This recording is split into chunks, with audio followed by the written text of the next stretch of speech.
Thank you for joining Hi, us Rickee. today. Welcome to the show. So we've had Todd and Jesse, both of which did great. Now we're here with Rickee Stewart. Can we minimize this stuff so it's not in our face? Thanks, Nate. Rickee. Yes. This is gonna sound so lame. Welcome to the show. Rickee, we like talking to people who are doing awesome stuff. This is a podcast / marketing piece for Harriman High School. There are many reasons why I want to have you and talk to you, but one of them is because you're such a great teacher. You're a mentor to me. I'm not trying to polish you up, but You're so nice. from the beginning days, you've been a good mentor and role model. You told me that the kids want to know that I'm there for them was some advice from you, so that was very good advice. And I see that not just by what you say, but your actions. So I've always been inspired by you. And like I said, I'm not trying to polish you up, but you've done cool stuff for Harriman. And we want to know a little bit more of what the projects you worked on and what's gotten you to this point. So do you mind telling that story over again? Yes. Where did it all start? Where did it stem from? You're getting married. Go. Or back us up even further. Okay, so as I understand it, the Yes. idea here is to kind of talk about what Harriman offers. Does that make sense? That makes sense to me. And the point would be for incoming students and parents to be able to compare us versus competitor. Okay. And if I'm a parent and my kid's going to be taking a chemistry class, can I compare one chemistry instructor versus another one and say, I want the chemistry instructor who's come through battling Lyme's disease and has given TED Talks to inspire women. That's the teacher, because I know she's going to teach chemistry for 20 minutes, but her life story is going to be taught in class through her actions. Okay. And yeah. So Okay. So I think that I'm a parent, and my answer to that would be driven by the why that kind of guides your school. And it's the same concept as you pick a college, you pick a business, you pick a car, and you're trying to figure out kind of if it meets your requirements. And as a parent, I want a school or a teacher to be student driven, right? I want them to care about my kid because my kid's with them for a long time. And my background is I didn't start out as a teacher. I was a mean, bad lawyer for 12 years. And your words, not mine, but I would have know, said the same words. But you know what I mean? And I was a nice lawyer. I wasn't a bad Is there lawyer. such a but thing? Yeah. yes, there are. But my job was getting money for big companies, and I would get them $1 million, and they would say, "Cool, let me note that." And there wasn't that big, "Oh, I did something amazing today." So It didn't feel like it was rewarding, or it it didn't? didn't. It didn't feel like I was fighting the good fight, if that makes sense. Wow. I know I That's was well said. representing clients that needed my help, but my why was lacking, if that makes sense. So I wanted to kind of do a flip a little bit, and I started volunteering for a program at East High School that helped kids who are first generation college bound kids. So I just completely quit the law, volunteered for a minute, and it was Just so a timeout. What did families say, or what did your loved ones say when you're like, I'm out of here? it Like, was wild, right? It was completely wild. They were not happy. Yeah. Like completely not happy. Can I just do a timeout? Because when I told Yeah, my wife yeah, I yeah. was going to be a teacher, she said, I'm going to throw up. Yep. I know. So was it that type of? Yes, Yeah. right. And it was a good time because I was in the middle of moving from California to Utah and figuring out like what my next chapters were going to look like. So it was a good time to just kind of try Transition, stuff, yeah. right? And the kids were just like amazing. And so I knew that this was where I wanted to end up, that I thought teaching was kind of where I would go. But I had no idea what I was doing, like none. So I show up the very first day, and I mean, you know what this Yeah. is like, right? We show up the first day, and I have not had teacher school. I had lawyer school. So I prepared my first day's lessons as if Lecture. I was prepping Yeah, for a jury, Yeah. right? It was an opening statement. And after 30 minutes, I had no more content. And our classes were an hour and a half. Crickets. Oh, it was horrible. And the kids just looked at me like I had destroyed them. It was awful. Like I crashed. Like, I'm not looking forward to this class anymore. Yeah, they were like, it just had this look of shock on their faces. Did you do any subbing? No, I did this straight in. volunteer program. Oh, So I that's was right. helping kids like write college essays, and I was helping them like academically get through things and navigate having to get to school. But no, I was not in a Wow. traditional classroom at all. So I figured it out, right? But my first year, there was so much new stuff. I just didn't know how much was involved in education. And at the end of that first year, I was told I was going to graduation. Didn't know that was a thing. So You got voluntold. I got voluntold. And that involves every teacher goes and has a responsibility, and mine was to sit on the sidelines and make sure nobody threw up, or I don't know what my real job was, but I was sitting on the sidelines to make sure nothing was bad. And I'm listening to my principal give his speech. Who is Todd? It is Todd. You, yeah. And Todd's giving At Copper Ridge, so we at should... Copper Hills, Excuse me, right? Copper Hills, yep.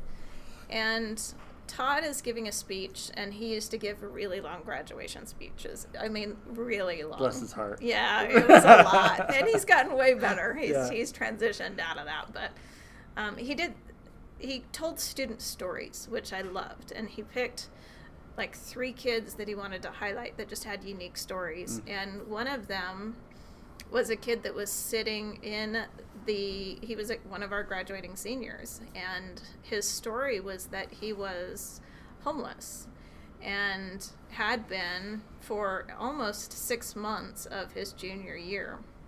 His dad had been sent to jail, and mom bailed. There were significant drug issues, so this kid literally left his apartment with what he could throw on his back.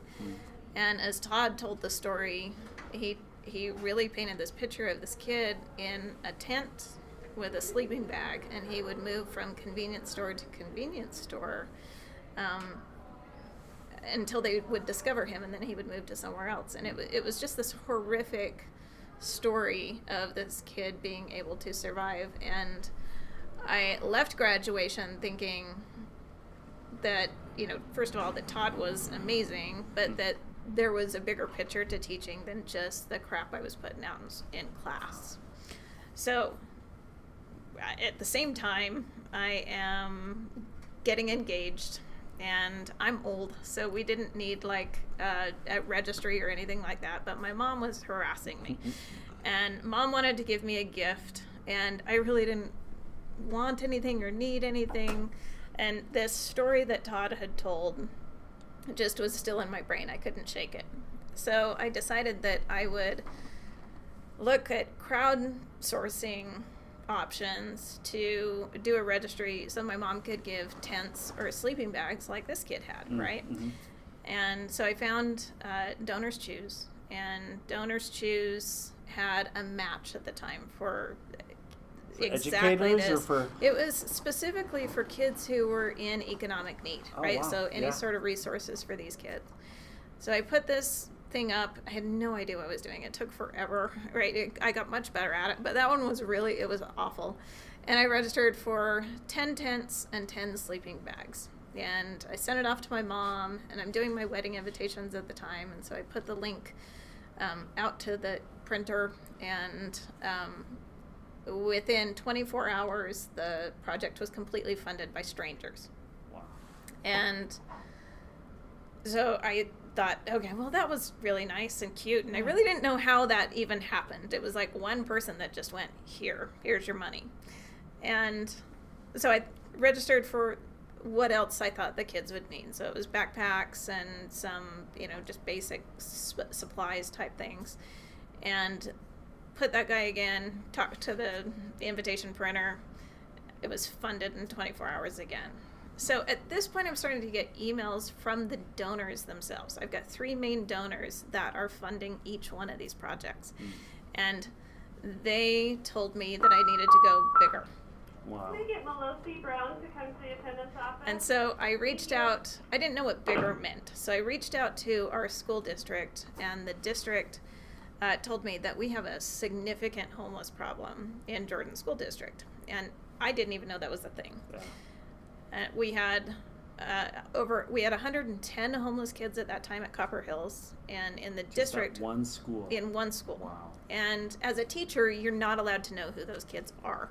So I didn't know. I didn't know if the kids were in my classes. I didn't know who they were. I just knew we had them.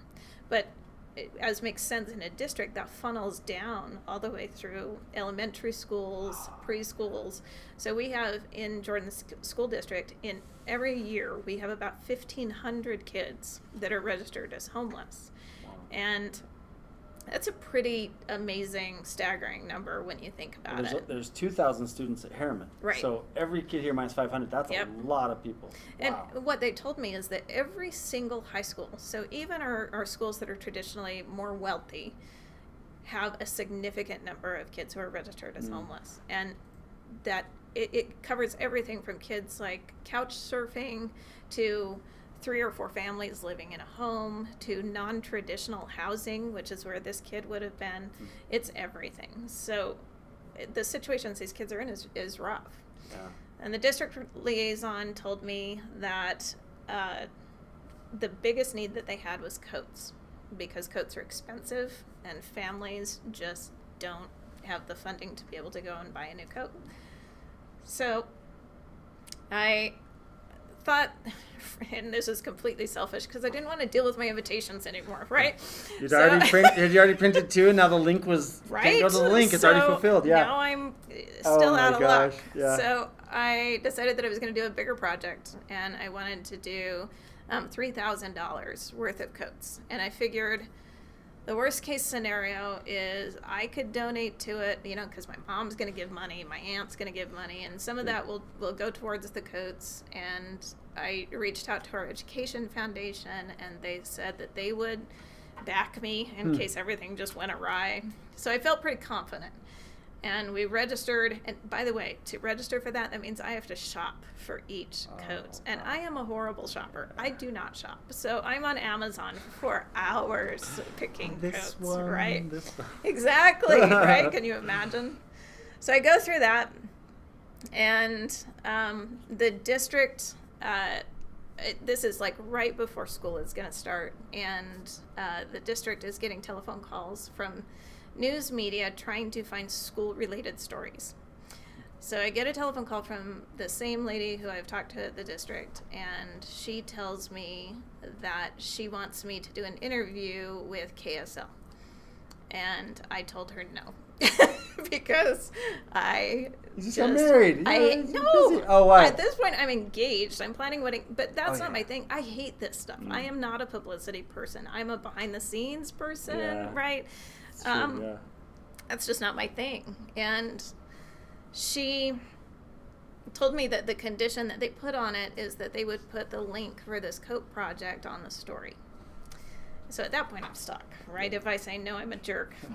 So I agreed to do the story, and it's a whole rigmarole, right? They send Deanie Wimmer out from KSL, and it's before the kids have even started, so we're walking around a classroom that's not fully set up. It was all this weird awkwardness. That she does the story, and it's a Friday night that the story airs. I'm gone. Like, I was at a concert, so I didn't even see the story at all. And the next morning, I pick up my phone, and I have all of these Facebook friend requests, and it's just bananas, like out of nowhere, and they're all from different countries. And I couldn't figure out like what had happened. I thought I had been hacked, right? Yeah. So I start to look at it, and there's just some commonality in the things that they are saying. And then I was getting messages from people around the United States, and it was just like a single message that would say, "Bless you." And it was like, okay, something's happened. Wow. So I Google my name, and the world had gone crazy. The KSL had taken their video and created a story, and put that on their website, and that had been picked up by the Associated Press. And it was Wildfire. in the New York Times, and it was in It was all over the place. So they'd picked up not only that, but they'd gotten the video and started playing it everywhere as well. So I was getting messages from Latin America, from Canada, from Vietnam. The people in Vietnam got really confused, and they had a little lost in translation. It didn't work out really well, or they just like took the parts of the story that they liked, and so they made. They had just grabbed some random picture of some guy at a soup kitchen, right, serving food to somebody. And when I used Google Translate to figure out what they were saying, it said that I was selling children, not This that is Rickee I was Stewart helping. Yes. selling children. Yes. So I'm pretty positive I'm not allowed in Vietnam at this point. But it just kept going. My mom would call me in the middle of school and tell me that People magazine had just called, and Brides magazine was telling all of these. It was crazy.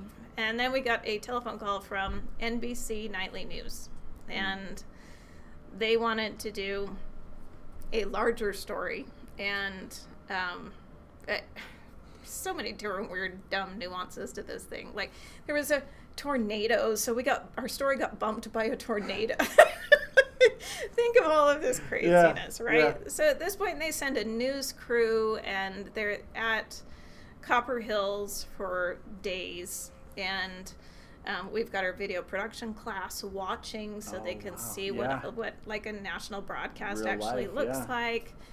And they did a story, and that got us more coats. And each time this would happen, I would do another registry. And at this point, my registries were becoming $10,000 and more, another $10,000. And I had Donors Choose working with me, and I had a personal shopper at Donors Choose, which is an outfit in New York. And they were shopping with me, and Amazon had someone assigned to the project so they could continue, because it just kept getting fulfilled, one after another.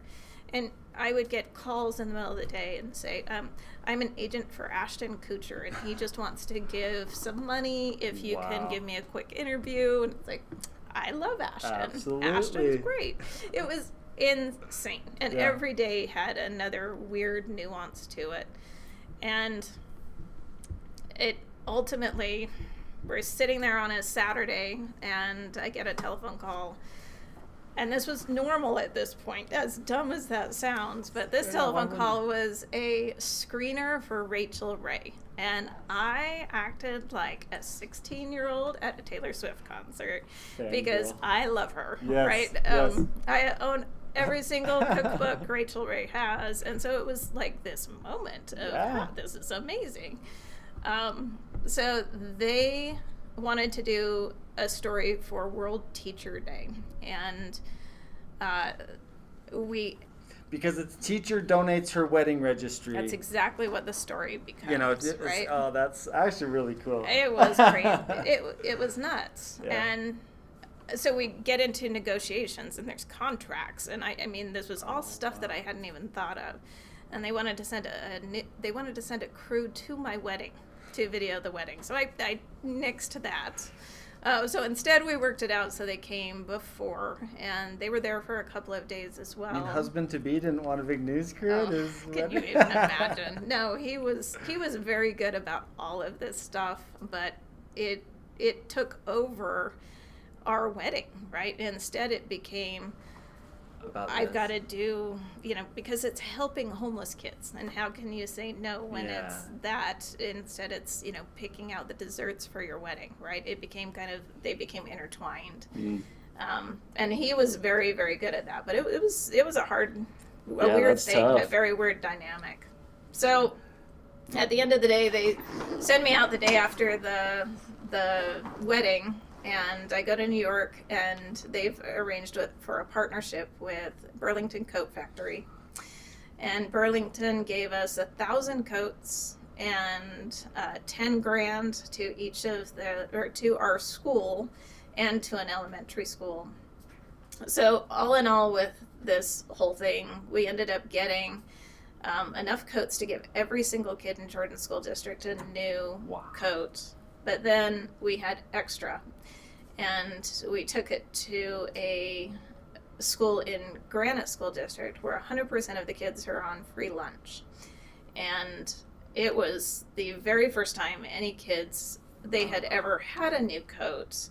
And I made Todd dress up like Santa.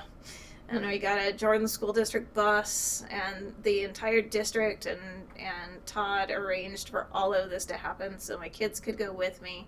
I took the business kids on the bus cool. with me Yeah. so they could help like push out all of these coats to the kids. And the driving, I mean, as insane as this is, this sounds like it went for months and months and months. It did not. This was, all of this craziness was from right before school starting in the end of August, right? And we were married, the Rachel Ray thing was in September. Oh, So that is accelerated. it was a lot. And now, this is my job, right? This isn't something that I'm not running a nonprofit. I'm a teacher. So throughout this entire process, each day I was in Todd's office saying, I need help with this. I need an hour. I need 3 days to fly to New York. I need, like, it was over and over and over again, something crazy. And each part of it, he was the facilitator. He never stood in the way, and instead was in the process of saying, you should try this. Here's the person you need. Let me get you on the telephone. And it's one piece of who he is as a human, because I've watched him throughout this entire process. I mean, Todd's the guy that will pull money out of his own wallet to help a kid and just hand the kid the 20. It happens again and again and again. And his approach to kids is that it is student first every time. And that's why I became a teacher. So when Todd moved from Copper Hills to Harriman, I was here the next year and would continue to follow him wherever, because we continue to be 100% student driven. Because now that I'm here, the kids have really big dreams, and they come up with their own projects, and they're amazing giant projects way beyond this craziness that I come up with, because their whys are so personal. And each time we create the project or facilitate that project, and Todd says yes. That I've never gotten a no, you can't do that, stay in the classroom, right? Stay in your lane. That's never happened, because he sees the bigger why. Yeah. And that's turned into Tents for Haiti, art projects for students with anxiety and depression. It's sexual consent classes. It's just project after project after project. And that's why I'm here. We could do a whole episode on the kids who went out that you helped with the mental health and the art project. I remember being a very special moment where the second place winners came up and gave a hug. You recall, and said, we're so glad that you won. How needed is this project? So again, we could spend a whole episode on just that, but you alluded to Todd and his ability to be student focused and student first. The last question, or maybe even one of the questions I'll ask you, Rickee, and is Todd mentioned that teaching has changed. It's gone from curriculum focused now to where we need to be at a professional student-teacher relationship, where it's more of a just, here's the curriculum, good luck. It's, we know a little bit about the kid themselves. We know that, and of course you can't know all the time who's homeless, who's not, but would you speak to that a little bit about how teaching has changed, where there's a little bit more involvement in the personal side with Shinsi or with any of the students you've worked with? Right. How has that changed? It's interesting, because I think that it's always been about those relationships for me, because I don't think I can teach a kid effectively unless I know the kid. And they certainly will not buy into me unless they know me enough to understand that I'm not like out to get them, if that makes sense. So I spend a lot of time. Yeah, you're not trying to building make with anyone's kids. lives miserable. No, Like, no. I get the same pay if I give everybody an A as if I fail everybody in a class. Nobody cares. So my focus has always been on trying to figure out their why. You know, even if it's just a kid sitting in class, right, without some big giant project, they're in my class for a reason. And there's a lot of kids that come into stuff with backgrounds that are crazy. Yeah. And I think that probably comes from, my why was weird growing up. I didn't have a perfect, easy life. Things were complicated. And I needed a teacher or a coach or, somebody, an administrator that would have my back and step in. And yeah, definitely. And I academically did just fine, but I needed help, right? I just needed somebody to be able to get me to where I needed to be. And I think that Todd is not the academic driven person. He's competitive. We academically kill it. The kids do much better academically because we know them and because we know where their strengths are and can kind of teach to their strengths. But he will 100% every time go towards that kid and helping the kid first. What keeps you going?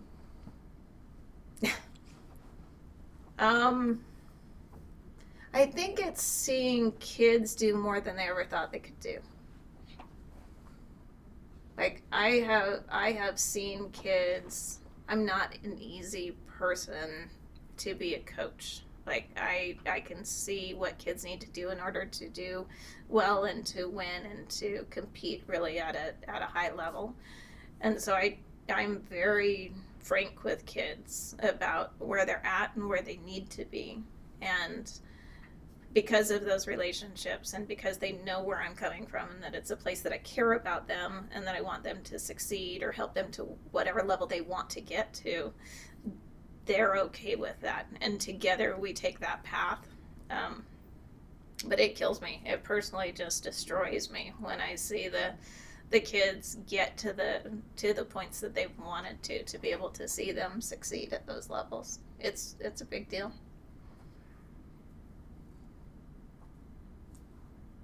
I like it.